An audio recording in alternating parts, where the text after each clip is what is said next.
My Experiments with Truth by Mahatma Gandhi. Picture this, a young lawyer in a crisp European suit, clutching his first-class train ticket. He's well-educated, a little awkward, fresh off the boat in a strange new country, ready to make something of himself. He settles into his comfortable seat, excited for the journey ahead. Then a railway official walks into his compartment and says something that will change everything. Not just for him, but for millions of people across the world. You need to move. Move to third class. That's where the colored people belong. The young lawyer politely explains he's paid for first class. The official doesn't care. Move, or we'll throw you out. He refuses. True to their word, a police constable arrives, grabs him by the arm, and physically shoves him off the train. His luggage lands on the platform with a thud. The train pulls away, leaving him completely alone in the bitter cold of a dark, empty waiting room.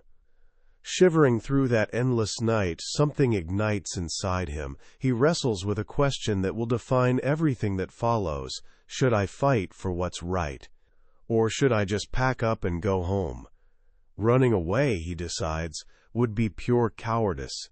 He has to stay, not just for himself, but for every single person facing this kind of humiliation, day after day after day. That shy young lawyer was Mohandas Karamchand Gandhi, and that freezing night at Maritzburg Station in South Africa was the spark. The moment an ordinary, deeply flawed man began transforming into a Mahatma, a great soul. Today we're diving into one of the most powerful books of the 20th century, My Experiments with Truth, Gandhi's autobiography. But here's what makes it different. This isn't some chest-thumping list of achievements. Gandhi himself admits he's not even trying to write a real autobiography.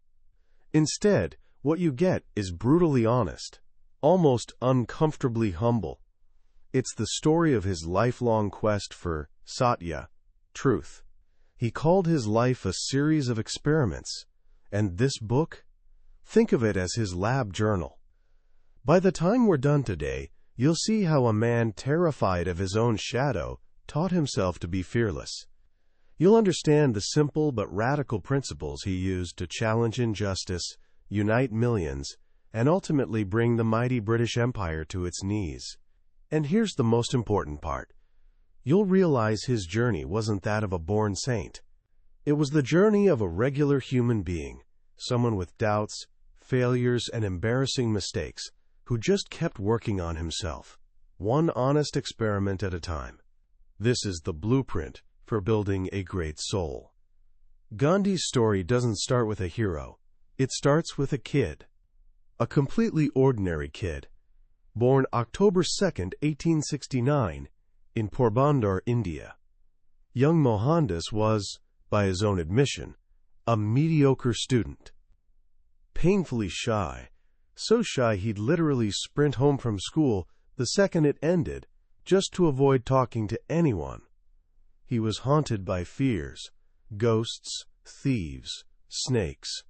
He couldn't sleep in the dark. His family was religious, but in this beautifully open way.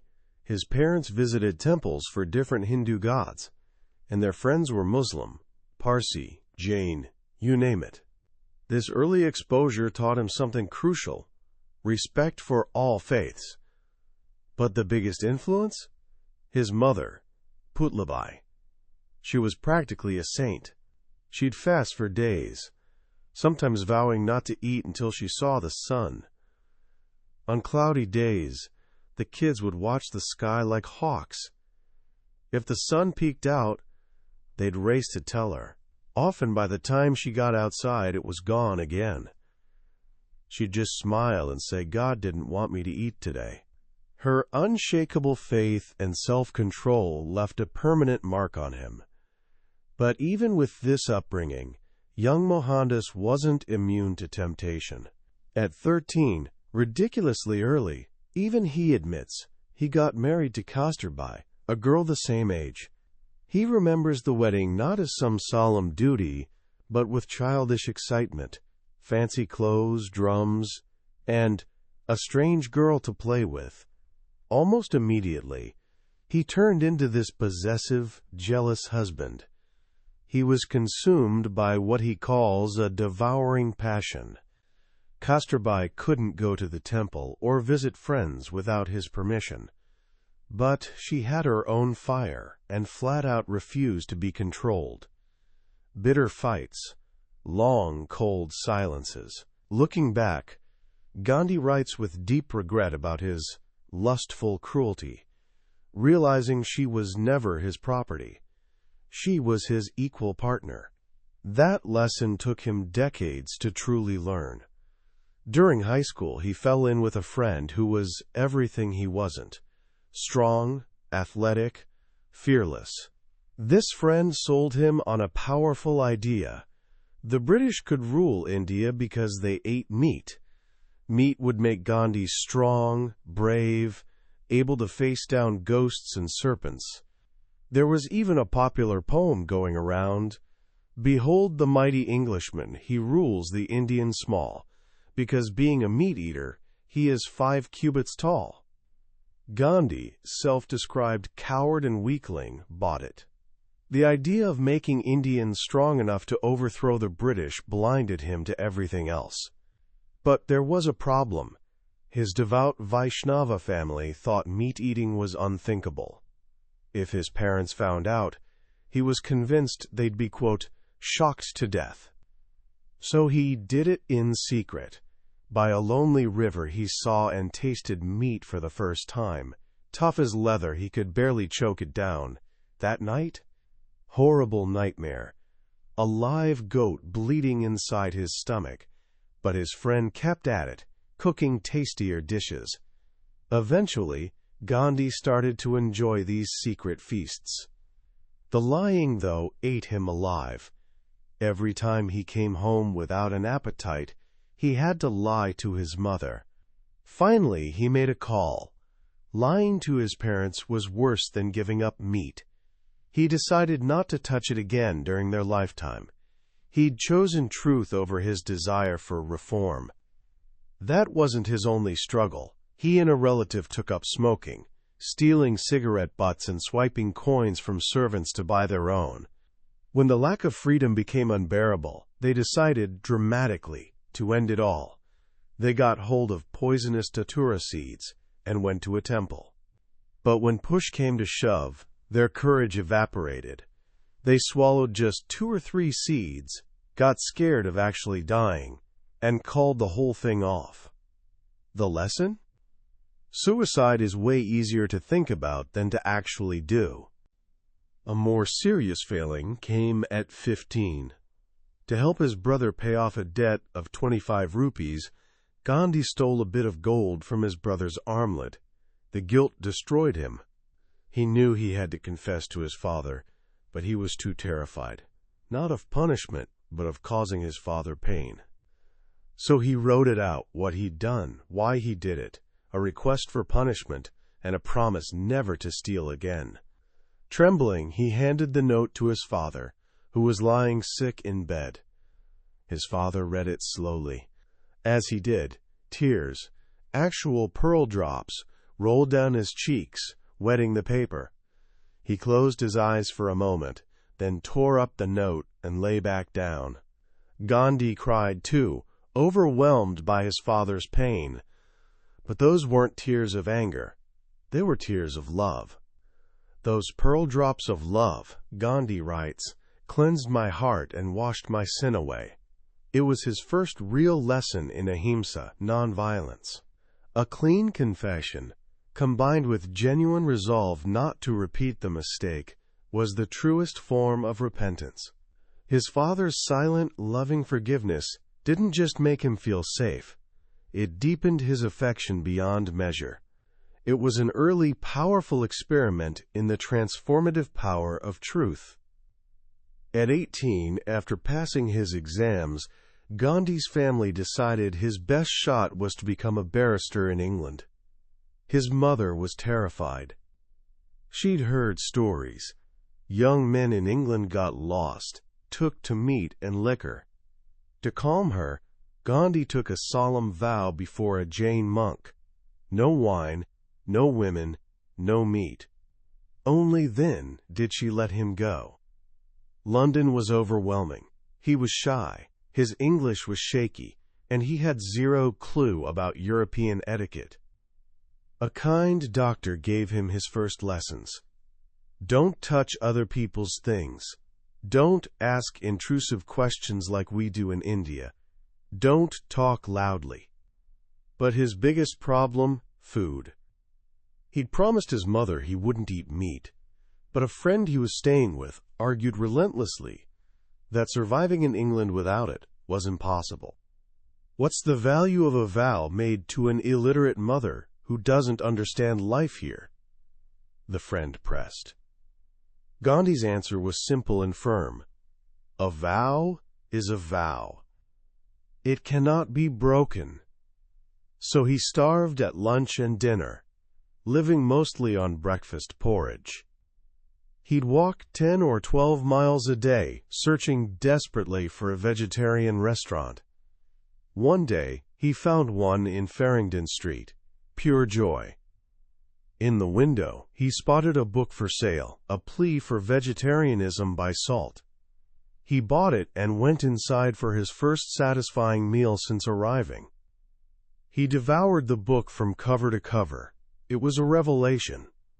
Until then, he'd avoided meat only because of his vow, secretly looking forward to the day he could eat it freely. Salt's book convinced him of the moral and health reasons for vegetarianism. From that day, he writes, I became a vegetarian by choice. Spreading vegetarianism became his mission. But that new conviction didn't stop his other experiments. To make up for being a clumsy vegetarian, he decided to become a polished English gentleman. Expensive clothes from fancy stores. A top hat. A 10-pound evening suit from Bond Street. He spent 10 minutes daily in front of a mirror, perfecting his hair part and learning to tie a tie. His ambition spiraled. Dancing lessons, French, elocution. He paid for all of it, but he was terrible at dancing. Couldn't keep time with the piano. He bought a violin to train his ear for Western music, hired yet another teacher for speaking. Then, one day, as he puts it, the bell of alarm rang in my ear. He realized how ridiculous it all was. He hadn't come to England to spend his life learning parlor tricks. How could dancing make a gentleman of me? He asked himself. If my character makes me a gentleman, great. Otherwise, I should drop the whole thing. He wrote to all his teachers, excusing himself from further lessons, and sold the violin. The whole infatuation lasted about 3 months. He still dressed carefully, but from that moment on he became a serious student. He began radically simplifying his life, tracking every penny, moved out of family lodgings into his own tiny room, cooking his own breakfast of oatmeal to save money. He lived on 1 shilling and 3 pence a day. This simple life, he discovered, harmonized my inward and outward life. It was more in keeping with my family's means. My life was certainly more truthful, and my soul knew no bounds of joy. After 3 years, he passed his exams and was called to the bar in June 1891. He'd studied the laws, but had no idea how to actually practice them. He was filled with terror. His first case in Bombay? Total disaster. He stood up to cross-examine a witness, but his heart sank. His head was spinning. He couldn't think of a single question. He sat down in shame, told his agent to hire another lawyer, and decided not to take another case until he had the courage to handle one. Disappointed, he returned to Rajkot, scraping by on drafting legal documents. There, he had his first shocking encounter with British arrogance. His brother was in trouble with a political agent, an officer Gandhi had met casually in England. His brother begged him to use that connection to put in a good word. Gandhi hated the idea but couldn't refuse. The officer was ice cold. When Gandhi pressed his brother's case, the Sahib grew impatient. "Your brother is an intriguer. I want to hear nothing more from you." When Gandhi persisted, the officer had a servant physically throw him out of the room. Furious, Gandhi wrote a note threatening legal action. The officer's reply was dismissive. A senior lawyer, the great Sir Feroza Shah Mehta, gave him brutal advice. "Tell Gandhi he's fresh from England and hot-blooded. If he wants to earn something and have an easy life here, let him tear up the note and pocket the insult." Gandhi had to swallow it. But he made a vow. "Never again will I put myself in such a false position. This shock," he says, "changed the course of my life." At this low point, a new opportunity appeared. A firm from Porbandar had a big case in South Africa and needed someone to help instruct their lawyer. They offered first-class return fare and £105 for 1 year.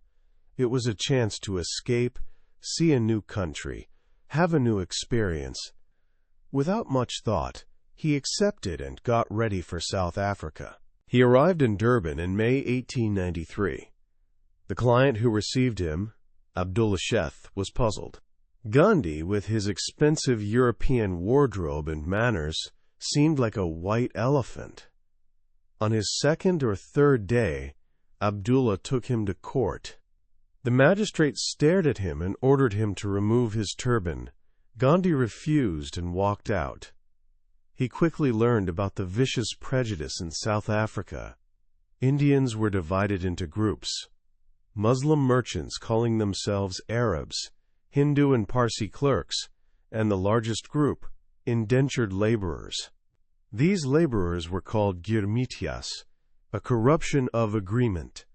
Because they were the majority, all Indians, regardless of status, were contemptuously called coolies or Sammis.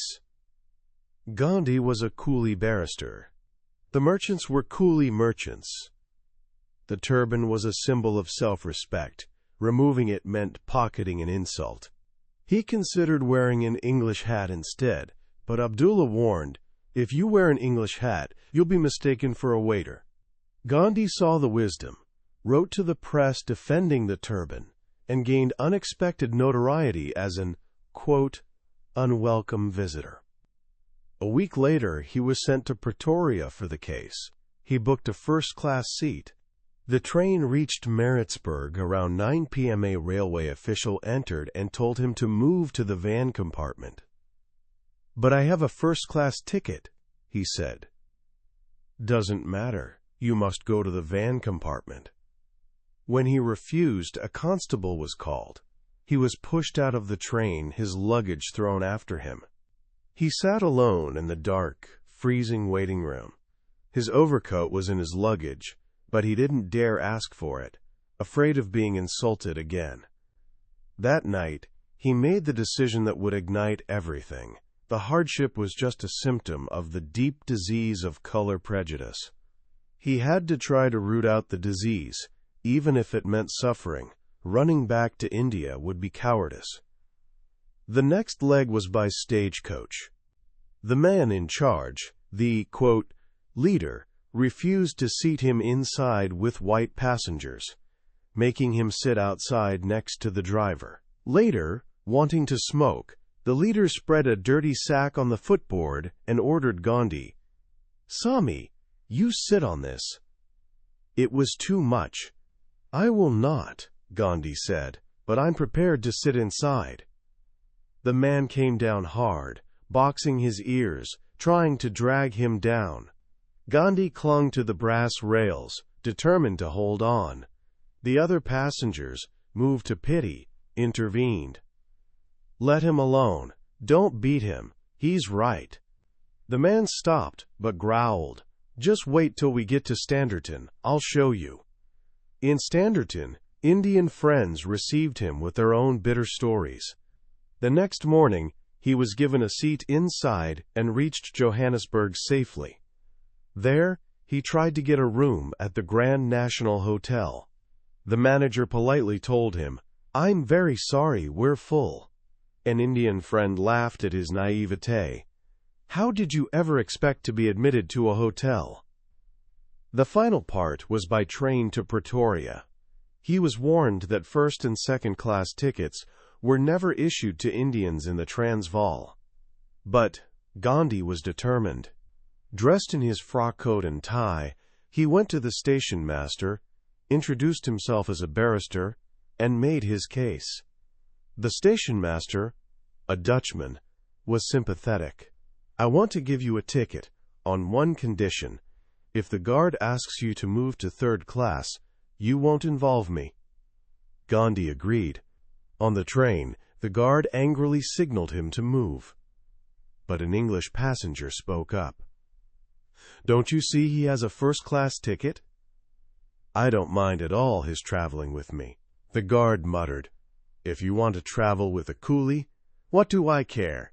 and left. He had arrived in Pretoria, but the trials continued. One day, walking on the footpath past President Kruger's house, a policeman, without warning, pushed and kicked him into the street. A friend, Mr. Coates, witnessed it and offered to testify in court. "You needn't be sorry," Gandhi told him. "I've made it a rule not to go to court over personal grievances." The policeman later apologized, but Gandhi never walked that street again. Why should I unnecessarily court another kick? The incident deepened his commitment to improving conditions for Indian settlers. But his primary duty was the case he'd come for, a complicated 40,000-pound suit between two relatives, Dada Abdullah and Tayyib Sheth. As he studied the facts, he saw his client had a strong case. But he also saw that continuing the litigation would ruin both parties. He felt his duty was to befriend both parties and bring them together. He worked tirelessly to broker a compromise. Finally, he persuaded them to go to arbitration. Dada Abdullah won, but Tayyib Sheth couldn't pay the full £37,000 at once. It was an unwritten law among Porbandar Memons that death was preferable to bankruptcy. Gandhi then faced the harder task of persuading his own client to accept installment payments over a very long period. Dada Abdullah agreed. Both parties were satisfied, and their reputations grew. Gandhi's joy was boundless. "I'd learned the true practice of law. I'd learned to find the better side of human nature and to enter men's hearts. I realized the true function of a lawyer was to unite parties torn apart." A large part of his 20 years of legal practice was spent bringing about private compromises in hundreds of cases. Just as the case concluded and he was preparing to return home, he spotted a newspaper paragraph about a bill to strip Indians of their voting rights. He saw it as the first nail in our coffin. The Indian merchants gathered for his farewell party urged him to stay and fight. "Abdullah Sheth, you must keep Gandhi by here." He agreed to stay one more month. The farewell party became a working committee. That 1 month stretched into 20 years. He founded the Natal Indian Congress on May 22, 1894. He drafted petitions, collected thousands of signatures, and informed the public in India and England about conditions in Natal. He settled down, establishing a household and legal practice. He had to face the color bar in his own profession. The Law Society of Natal opposed his application to be admitted as an advocate, arguing the bar should be predominantly European. The Chief Justice overruled them, stating, "The law makes no distinction between white and colored people." But as soon as he was sworn in, the Chief Justice ordered, "You must now remove your turban." Gandhi complied. He knew he could have resisted, but he wanted to save his strength for fighting bigger battles. It was a lesson in the beauty of compromise. His work brought him into contact with indentured laborers, particularly through the case of Balasundaram, a Tamil man brutally beaten by his master. Gandhi had him transferred to a kinder employer and came to be seen as a friend of the laborers, whose troubles now poured into his office. This led him to fight the £3 tax imposed on ex-indentured Indians, a fierce campaign that would last 20 years before finally succeeding. These years were a period of intense spiritual searching. Christian friends in Pretoria tried to convert him, giving him books and urging him to accept Jesus as the only Savior. He read the Bible. The Sermon on the Mount went straight to his heart, but he couldn't accept that Jesus was the only Son of God, or that salvation was possible only through him. Muslim friends encouraged him to study Islam. Confused, he wrote to his spiritual mentor in India, the poet Raichand Bhai, who advised patience and deeper study of Hinduism. He read Tolstoy's The Kingdom of God is Within You, which overwhelmed him and left an abiding impression. This religious quest, awakened by his Christian friends, took him down a path they never intended. During the Zulu Rebellion in 1906, while serving in an ambulance corps he'd formed, his convictions about brahmacharya celibacy took deep root. Marching through solemn solitudes, he pondered. If he wanted to devote himself completely to serving humanity, he had to give up desire for children and wealth. He couldn't live both after the flesh and the spirit. Soon after, he took a lifelong vow of brahmacharya, with his wife's consent. He writes that the freedom and joy that came after taking the vow were unlike anything he'd experienced before. It was a sure shield against temptation. Just as this vow prepared him, the principle of Satyagraha was born. The word, meaning truth force or soul force, was coined to describe the Indian struggle against injustice. It was a new weapon, based not on violence, but on truth and self-suffering. The final piece of his transformation came from a book. On a train from Johannesburg to Durban, his friend Henry Pollack gave him John Ruskin's Unto This Last. The book gripped him. He couldn't sleep that night. He determined to change his life according to its ideals. He understood its teachings as 3 simple principles. 1. The good of the individual is contained in the good of all. 2. A lawyer's work has the same value as a barber's. Everyone has the same right to earn their livelihood. 3. A life of labor, the life of the farmer and craftsman, is the life worth living. He'd known the first. He'd dimly realized the second. The third had never occurred to him. The book made it as clear as daylight that the second and third were contained in the first. He woke with the dawn, ready to act. He immediately proposed moving Indian Opinion, the journal he ran, to a farm where everyone would labor, draw the same wage, and work the press in their spare time. This led to the founding of Phoenix Settlement in 1904, a community based on simple living, manual labor, and self-reliance. Later, he founded Tolstoy Farm, where he further developed his experiments in diet, nature cure, and education.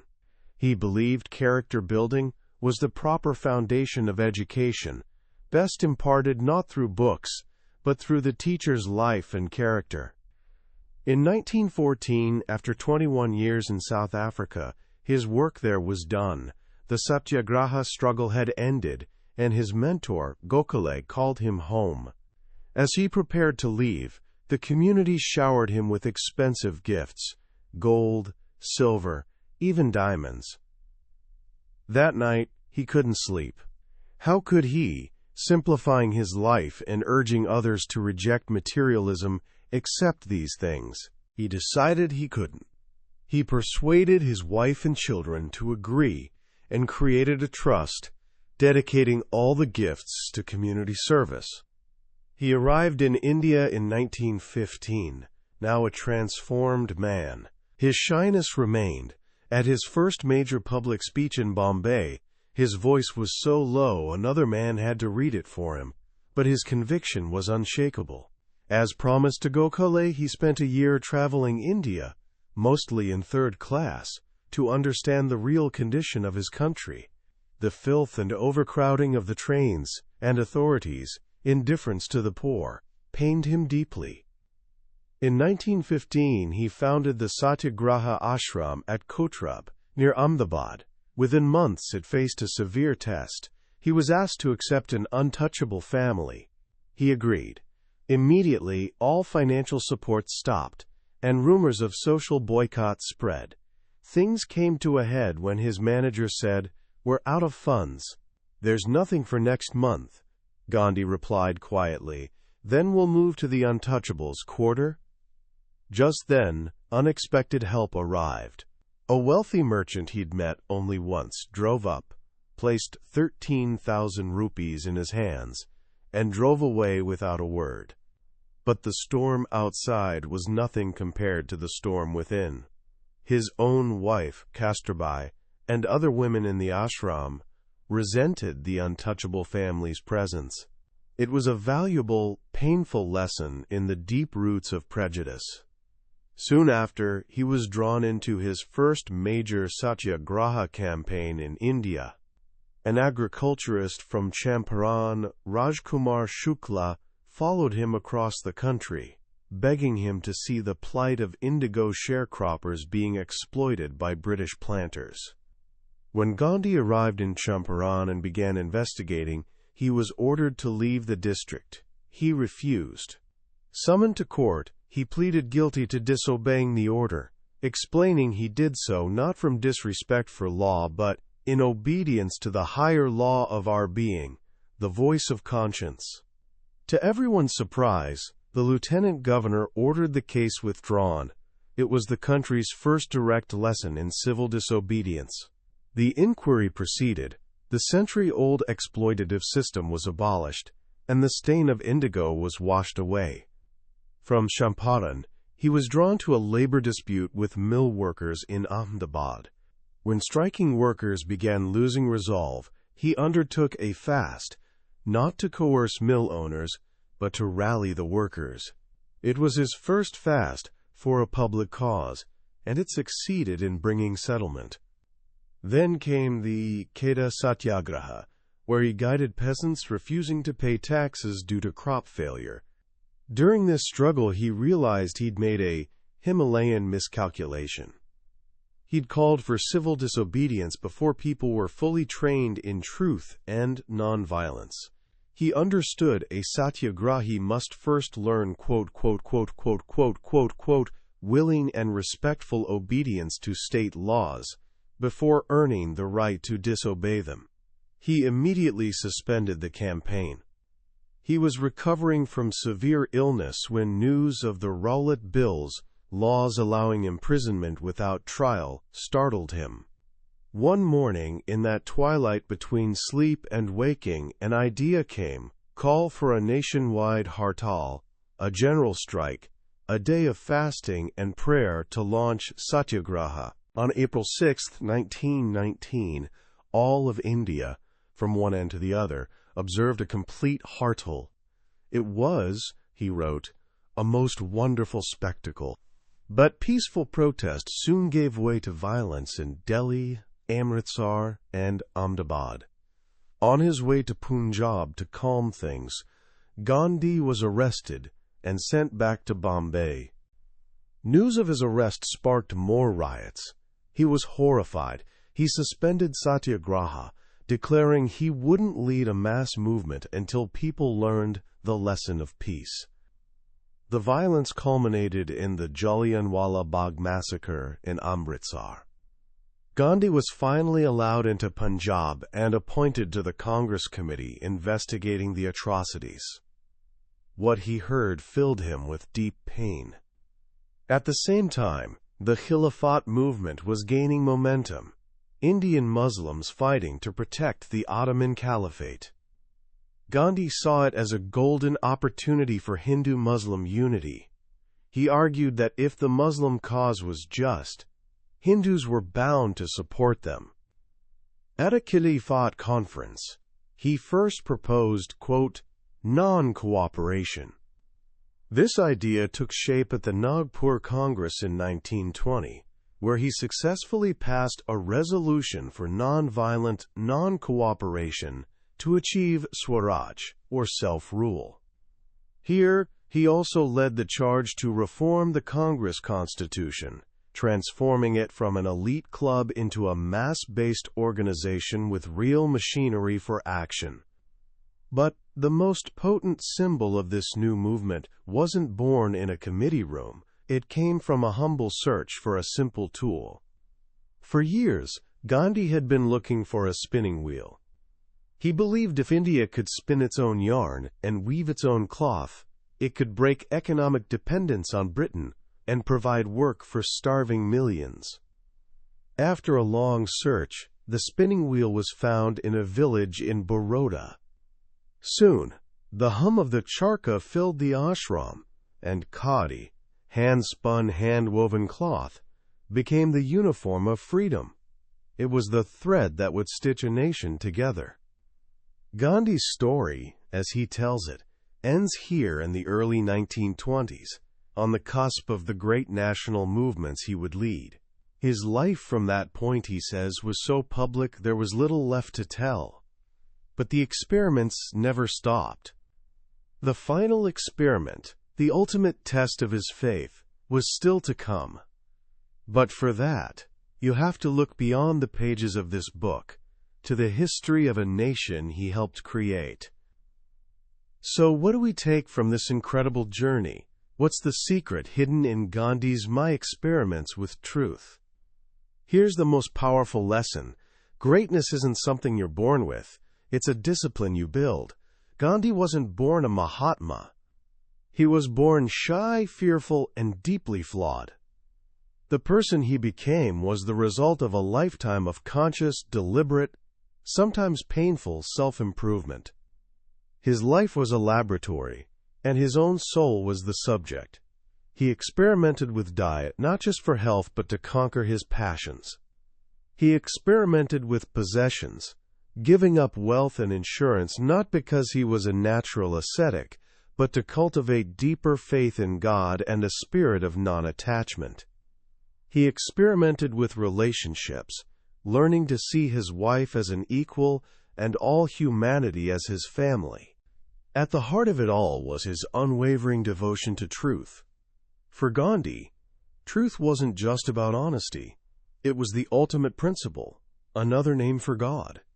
His search for truth led him to ahimsa, or nonviolence, because he realized you can't harm another person without harming the truth within them and within yourself. To see the spirit of truth, he wrote, one must be able to love the meanest of creation as oneself. This is why his quest for self-purification drew him into politics.